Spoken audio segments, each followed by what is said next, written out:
A famous man once said, "We create our own demons." Who said that? What does it even mean? Doesn't matter. I said it cause he said it.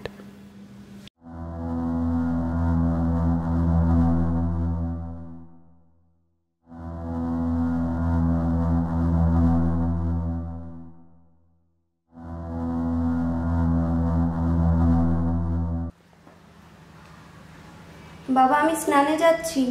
হ্যাঁ ঠিক আছে যা।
কি খবর? বস। কি বাচ্চা বসে গেছিস? হ্যাঁ বাচ্চা আগে। আরে আরে বস এনে তুই খা। কি রে? রাতে বসবো তো একসাথে, চাপ নিচ্ছিস বস।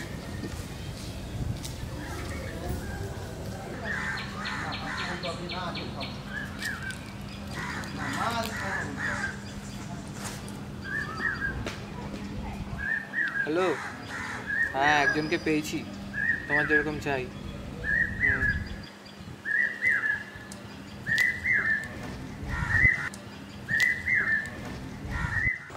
এ ভাই একে দেখ, না আছে গরম না আছে বৃষ্টি, পাগল নাকি ছাতা নিয়ে বসে আছে ভাই। আবে নিজের টাকায় তো জীবনে কিনিস না, কাউন্টারটা দে।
এখানে আর পারা গেল না।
আমি কোথায়?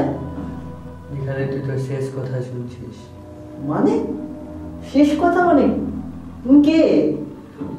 ছোট থাকতে মনে আছে মা বলতো দুপুরে বেরোস না, ধরে নিয়ে যাবে। আমি সেই মা। মানে তুমি আমায় ধরে নিয়ে এসো তো? কত চাই তোমার? তুমি টাকা চাই তো? কত চাই বলো? টাকা? তুই আমার টাকা দিবি? উঠতে পারছিস? পারছিস না তো? পারবিও না। তুই জিজ্ঞেস করেছিলিস না আমি কে? আমি ভগবান। আর আমি তোকে আমার সাথে নিয়ে যেতে এসেছি। তাই সময় নষ্ট না করে যে গল্পটা বল।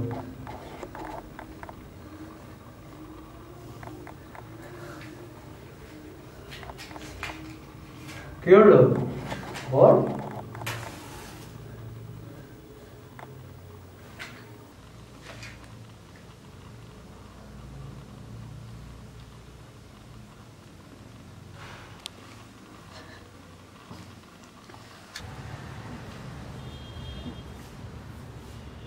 কৌশিক, হ্যাঁ তোর স্কুলের টাকাটা টেবিলে রয়েছে, যাওয়ার সময় নিয়ে গিয়ে আমায় উদ্ধার করিস।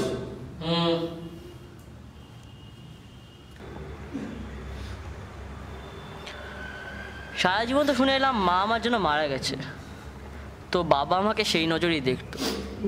আমি শুধু চেয়েছিলাম বাবা আমাকে সেরকমই ভালোবাসুক যেরকম দিদিকে ভালোবাসে। চেয়েছিলাম যাতে ভালোবাসাটা সমান হোক। এই একতরফা ভালোবাসাটা না আর সহ্য হচ্ছে না।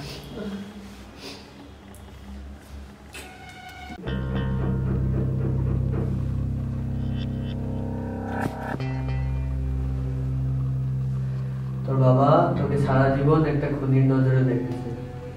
তোর বোনকে তোর থেকে বেশি আদর ভালোবাসা করেছে। তুই ভালো কাজ করতে গেছিস, তোকে আটকিয়েছে। তুই নেশা করতে গেছিস, তোকে দেখেছে, দেখেও না দেখা করেছে। তুই এভাবেই বাঁচবি সারা জীবন। আজকে তুই ছোট তাই বুঝতে পারছিস না, কালকে যখন তুই বড় হবি তখন তোর মার মৃত্যুর জন্য তুই নিজেকেই দায়ী করবি। প্রতিটা মুহূর্ত তুই তোর মাকে খুঁজবি। যতদিন তোর বাবা বেঁচে আছে তুই নিজেকে হারাতে থাকবি। আজকে তুই শুধু তোর ঘরে জায়গা পাচ্ছিস না, কালকে বাইরেও তোর জায়গা থাকবে না। আমি ভগবান, আমি জীবন নিতেও পারি, জীবন দিতেও পারি। এখন তুই বুঝবি আমি তোকে আমার সাথে নিয়ে যাব নাকি তোর বাবাকে।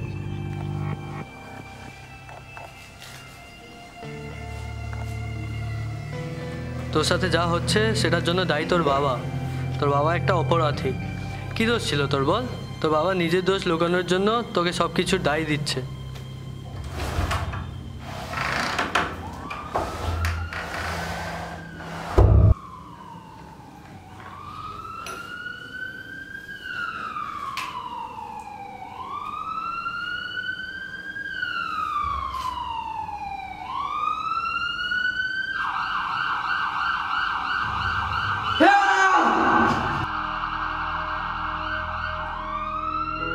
আমার ছোটবেলাটা সবার মতো করে শুরু হয়নি।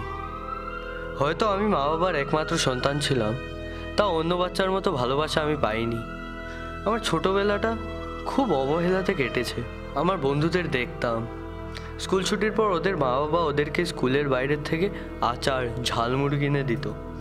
স্বাভাবিকভাবে আমিও বায়না করতাম, কিন্তু আমি মনে মনে জানতাম মা বাবার চোখের সেই একটি কঠিন চাহনি আমার ইচ্ছেটাকে দাবিয়ে দেওয়ার জন্য যথেষ্ট। কোনো কথার প্রয়োজনই হতো না। বিকেলবেলা দেখতাম আমার বন্ধুরা মাঠে ফুটবল খেলছে, কিন্তু আমি কোনোদিনই যেতে পারতাম না, কারণ আমি জানতাম এই ঘরের গণ্ডি টপকালে তার পরিণাম কি হতে পারে। আমি চেষ্টা করিনি এমন নয়, করেছি, কিন্তু খুব মারও খেয়েছি। আমি মার খেয়েছি এমন কিছুর জন্য যা আমি জীবনেও করিনি। আমি আমার কথা বলতে গিয়েও বারবার ধাক্কা খেয়েছি, কারণ কেউ আমার কথা শুনতেই রাজি ছিল না। আস্তে আস্তে সেই ভয়টা আমার মধ্যে ঢুকে গিয়েছিল। আমার আজও সেই দিনটা মনে আছে, যেদিন আমার হাত থেকে বাবার প্রিয় লাল ছাতাটা হারিয়ে গেছিল। আমি বুঝতে পারছিলাম না আমি বাড়ি কী করে ফিরব। তার উপর মাও বাড়ি ছিল না। আমি কোনো উপায় খুঁজে না পেয়ে হতাশ দিশাহারা হয়ে বাড়ি ফিরলাম। বাবার মুখটা দেখার পর আমার শরীর আচ্ছন্ন হতে লাগলো, কারণ আমি জানতাম বাবা আমার সাথে এরপর কি করতে চলেছে। আমি ভাবলাম আর কতটা দিন এইভাবে চলবে, আর কতটা দিন আমি নিজেকে আটকিয়ে রাখবো।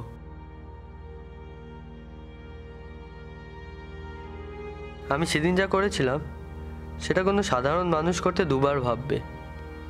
আমি ভাবিনি, আমি মুক্তি চেয়েছিলাম।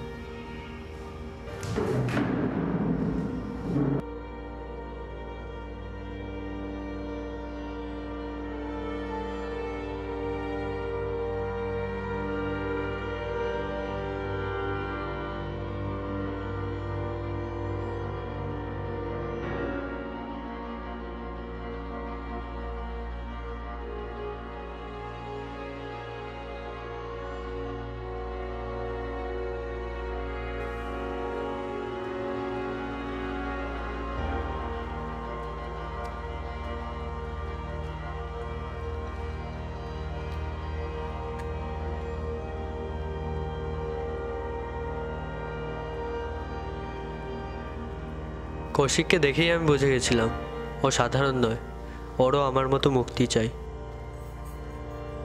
এ কি এই সময় লাল ছাতা?